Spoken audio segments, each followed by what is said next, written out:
ভাইরে ভাই, এখনো আর্জেন্টিনার ফুটবলাররা বন্দি উত্তরার একটি হোটেলে। চিন্তা করে দেখেন, এটা কিন্তু বাংলাদেশের একটা জনপ্রিয় টিভি চ্যানেল এই ক্যাপশনটা দিয়েছেন বা এই ফটো কার্ডটা তৈরি করেছেন এবং তারা নিউজ করেছেন একটা, যেখানে বলছেন এখনও উত্তরায় হোটেলে বন্দি আর্জেন্টিনার ফুটবলাররা, ফেরার টিকিট পায়নি। চিন্তা করে দেখেন, লাতিন বাংলা সুপার কাপ খেলতে এসে আর্জেন্টিনা এবং ব্রাজিল সহ বাংলাদেশের যে প্রবাসী ফুটবলাররা আছে তাদের অবস্থা কোন পর্যায়ে চলে গেছে। যেখানে আমরা জানি ব্রাজিল অলরেডি নিজের টাকা খরচ করে তারা ব্রাজিল হয়তো চলে গেছে, সেই জায়গা থেকে এখনও আর্জেন্টিনাকে টিকিট দেওয়া হয় নাই এবং তাদেরকে হয়তোবা হোটেল থেকেও ছাড়পত্র দেওয়া হয় নাই, কারণ তাদের যে পেমেন্ট হোটেলের সেটা পরিশোধ করা হয় নাই এবং যে যাওয়ার টিকিট সেটাও দেওয়া হয় নাই। এখন কি করতে হবে? ব্রাজিল যেভাবে নিজের টাকা খরচ করে মানে ব্রাজিল চলে গেছে, ঠিক একইভাবে হয়তো বা আর্জেন্টিনার যে ফুটবলাররা আছে তাদেরকেও নিজের পকেটের টাকা খরচ করে আর্জেন্টিনা যেতে হবে। ভাই, আমি একটা জিনিস চিন্তা করে পাচ্ছি না ভাই, বাংলাদেশের ফুটবল ফেডারেশন করতে সেটা কি? মানে এই যে নিউজগুলো হচ্ছে এত বড় একটা টিভি চ্যানেলে বা এইটা নিয়ে যে আলোচনা হচ্ছে, তাদের কি আসলে এইগুলো নজরে আসতেছে না? মানে তারা কি এগুলোর খোঁজ খবর রাখে না? তারা যদি এগুলোর খোঁজ খবর নাই রাখবে, তাহলে কেন তারা আর্জেন্টিনা ব্রাজিলকে বাংলাদেশে আনলো, Latin Bangla super cup tournament খেলার জন্য তাদেরকে রাজি করাইলো? আমার তো বিশ্বাস যে বাংলাদেশ ফুটবল ফেডারেশন যদি তাদেরকে আমন্ত্রণ না জানাইতো, তাদেরকে যদি এটা ইনশিওর না করতো, তাহলে তারা কখনোই বাংলাদেশে খেলতে আসতো না।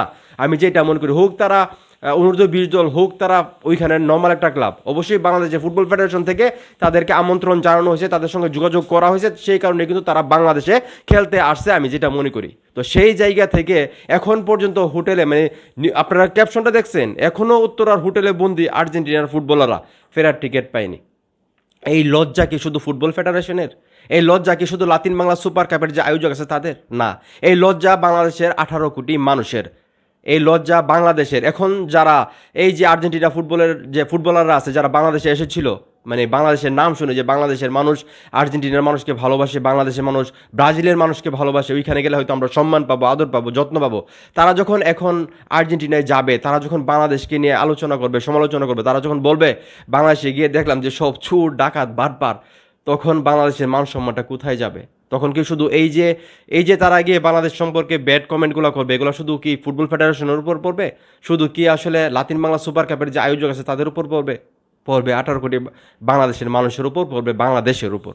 তো এইভাবে আসলে বাংলাদেশের ইজ্জত মারা উচিত হয় নাই। এবং বাংলাদেশের ফুটবল ফেডারেশনকে আমি একটা কথাই বলবো যে আপনাদের তো সিন্ডিকেটের অভাব নেই, সেই জায়গা থেকে আপনারা লাতিন বাংলা সুপার কাপের যে আয়োজক আছে ওনাদেরকে যে আপনারা সুযোগটা দিলেন এই টুর্নামেন্ট আয়োজন করার জন্য, আপনারা কি তাদের সঙ্গে আগে কথা বলেন নাই?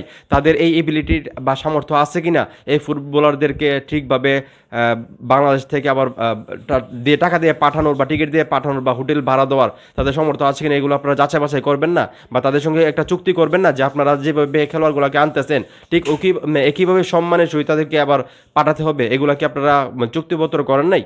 একমাত্র আপনারাই ভালো বলতে পারবেন। তো এখন এই মুহূর্তে যারা আমার এই ভিডিও দেখতেছেন, এই যে লাতিন বাংলা সুপার কাপ নামে একটা টুর্নামেন্ট হইলো এবং এইভাবে দেশের ফুটবলার সহ আর্জেন্টিনা ব্রাজিলের সঙ্গে এরকম আসলে মানে অসদাচরণ করা হলো, এই বিষয়টাকে আপনারা কেউ দেখতেছেন এবং লাতিন বাংলা সুপার কাপের যে আয়োজক আছে তাদের বিরুদ্ধে কী ধরনের অ্যাকশন নেওয়া যায় বা যাওয়া দরকার কিনা, আপনাদের কি মনে হয় সেটা অবশ্যই কমেন্ট করে জানাবেন। ভিডিওটা ভালো লাগলে অবশ্যই শেয়ার করবেন।